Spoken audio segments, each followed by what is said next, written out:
All right, so based off my video last night, we're going to talk about a couple of them, how they're looking in the pre-market. One of them that might be off the table now because it's not going to be an easy trade. It's still going to be one to watch is Novak's. I said if it breaks 6, then it's going to shoot down, and I'm thinking this is going to be the day that it shoots down. So right when pre-market started, it tested that $6 level, it broke straight through it, and then went all the way down. So kind of missed that move. I mean, it is what it is. It happens in the pre-market. I was hoping it would happen during the market opening. That would have been a nice trade, and that was one I was really kind of wanting to look at for today. But if we go over the other ones, there was one that is very interesting to watch too, and it's mostly because it's already the pre-market. Sometimes a lot of times it still goes off the trends, but sometimes it can do something different because you have institutional trading through here too. But it looks like it's holding these lines or respecting these resistance lines that I had already drew up. So it's bouncing off that 11 or 1255 area. What did I have wrote down? On this one, I had wrote 1255 on this. So bounces. Once it does break though, it shoots down. I didn't draw any more resistance lines in here because I am expecting this to be on the upside. I can do that. So I was mainly drawing the big ones that I can see and tell. So this one, then even up here, goes up, tests this level because now it's a ceiling instead of a floor. Bounces back. It looks like it's testing it again or just tested it a minute ago. So this one's interesting to watch today. I do think that when market opens, I think that this one is going to break through that floor and continue on up. I think there's a really good chance for that one. I like FSLR. It's not one that I usually trade a lot, but I do think that this got a good chance just based off of how the chart was looking already and then it having good news coming in. I just like the chart. This one's good. It's already respecting that line again. But we'll see. So on that one, let's see, where were we at on that? This one, it's got to at least hold that 149 area. You just don't want it to break 149. Right now, aftermarket has gone up a lot.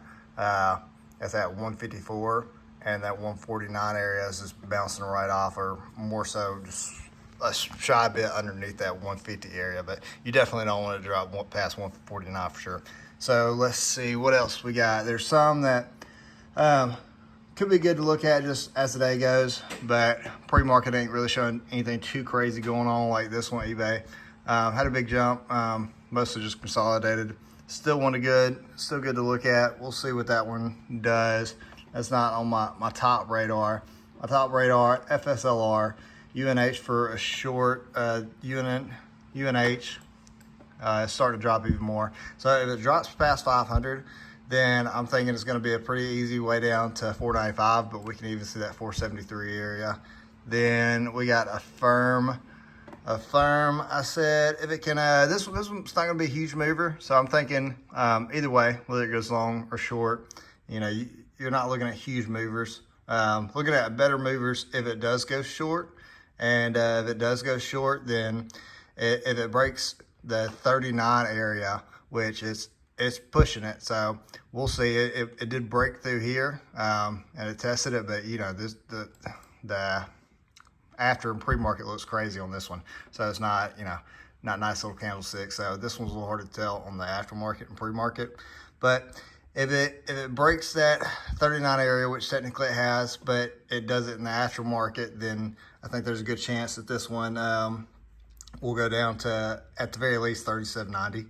And then Roku looked pretty good earlier. I think I was saying this one's in for a short side, and we have got a big drop today.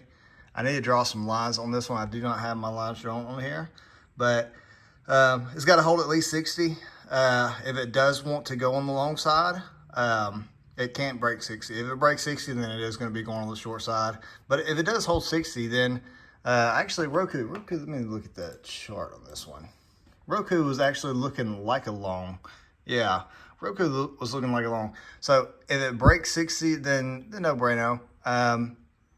Today will be a kind of a telltale sign because it's either going to consolidate a little bit more and then it'll just be a slow curl up, or we're going to go ahead and start getting that move today. So this one was one I'm hoping for long. It's just it can't go past that 60, but I'm thinking it can go up to that 65 area when it does finally start to make its move up. Let's see what else. And I think that was all of them that I talked about. So that's a quick recap. There was two of the ones I talked about, Walmart and Google. We'll see what they're doing. They're probably not going to show any signs yet. Walmart's not showing anything. Google's got a little bit of movement, but this one, these two are ones that I don't really think there's going to be a move today, but wants to keep an eye on because I think there is some moves to be made coming up soon. Where's my paper on that one? Got my paper over here. Let's see here. The Walmart 50% retracement bounce. And then Google looks like a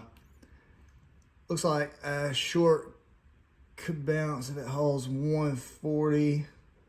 If not, then it'll short down to 131. So either way, eBay or Google, I mean, it is already starting to go on that short side. We'll see what it does. And it is already kind of breaking through there. So if it breaks, oh no, it had to hold that 140. So even in the aftermarket, it doesn't look like it wants to hold that 140.